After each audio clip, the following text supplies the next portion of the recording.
Comment contribuer à ce que nos enfants aient des relations épanouies, des relations de couple peut-être plus tard épanouies? Il y a énormément de choses qui peuvent impacter cela. À compter absolument, à commencer, je voulais dire absolument par la façon dont nous-mêmes nous comportons dans nos relations.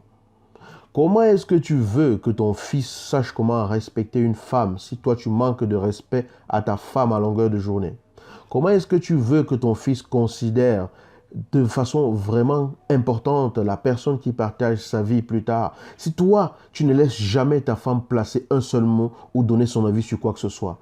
Comment est-ce que tu veux que ton fils ait du respect pour la gente féminine si tu rabaisses ta propre femme à longueur de journée, si tu lui dis qu'elle n'a absolument aucun mot à dire, si tu lui manques de respect devant tes enfants, que tu l'insultes et que tu la bats devant tes propres enfants? Quel exemple est-ce que tu leur donnes?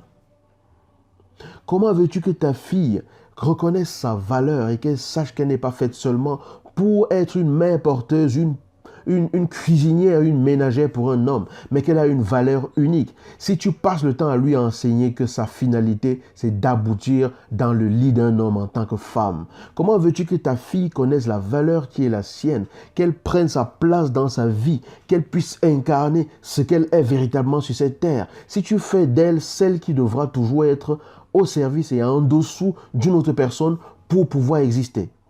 Lorsque Dieu t'a donné cette fille, y avait-il cet homme comme intermédiaire entre vous? Lorsque le souffle lui a été transmis pour qu'enfin elle puisse être présente ici, y avait-il un intermédiaire entre elle et ce souffle? Non.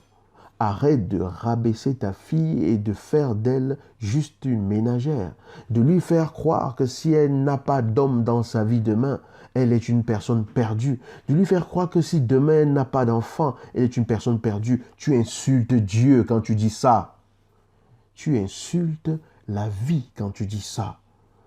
Parce qu'on ne peut pas venir devant une œuvre aussi extraordinaire que celle de voir un enfant se développer dans le ventre de sa mère, grandir, naître, respirer, parler, crier, marcher, ce dont aucun être humain n'est capable, et se mettre face à cela, vouloir rabaisser une telle œuvre à juste les besoins les plus élémentaires de l'enveloppe la plus extérieure.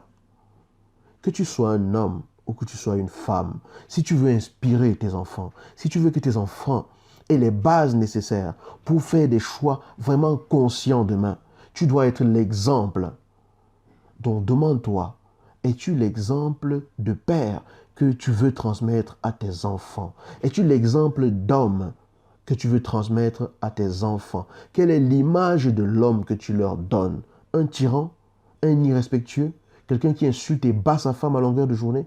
Quelqu'un qui n'écoute aucune remarque que l'on puisse faire? Quelqu'un qui n'a aucune sensibilité? Qui ne sait pas écouter en lui, comprendre quels sont les besoins non comblés et communiquer? C'est ça que tu veux transmettre à tes enfants?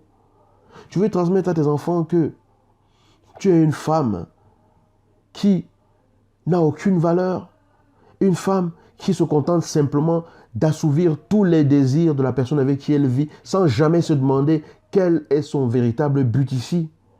Veux-tu être simplement une simple ménagère, une simple cuisinière pour l'autre et sa mère porteuse d'enfants? C'est ça que tu veux transmettre à ton enfant? Pose-toi la question aujourd'hui, toi, parent. Quel exemple d'homme je veux transmettre à mon fils, à ma fille? Quel exemple de femme je veux transmettre à mon fils, à ma fille? Quand tu te poses cette question, tu ne peux pas te comporter n'importe comment avec la personne que tu as choisie pour partager ta vie. Quand tu te poses ce genre de questions, tu ne peux pas manquer de te poser des questions lorsque tu as un comportement qui passe à côté. Là, quand tu te poses ce genre de questions, à savoir quelle société tu es en train de contribuer à construire en donnant des exemples de ce genre à tes enfants, un parent, c'est un guide. Un guide, c'est quelqu'un qui connaît le chemin. Quelqu'un qui connaît le chemin, c'est quelqu'un qui l'a déjà fait, quelqu'un qui l'a déjà pratiqué. Et quelqu'un qui a déjà pratiqué un chemin, c'est quelqu'un qui a expérimenté ce chemin. Es-tu un guide? Ou alors tout simplement subis-tu aussi ce que tu imagines qu'il faut transmettre?